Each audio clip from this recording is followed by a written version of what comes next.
Surprise! મેં આખો દિવસ તને ફોન ન કર્યો. હું ઈચ્છતો હતો કે આપણા દીકરાનો જન્મદિવસ આપણે સાથે ઉજવીએ. તને તારી ભૂલ સમજાય, તું ઘરે પાછી આવે. આ જન્મદિવસ તેની જિંદગીનો સૌથી યાદગાર દિવસ બને.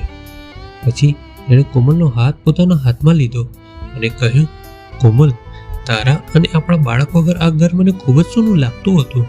દિવાલો એ જ હતી, રૂમ એ જ હતા, પરંતુ ઘરમાં જીવ ન હતો. તમે બંને જ મારી દુનિયા છો.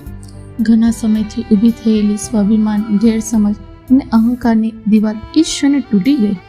કુમારે કોમલને સમજાવ્યું કે સંબંધમાં જીતવાની નહીં, પણ એકબીજાને સમજવાની જરૂર હોય છે.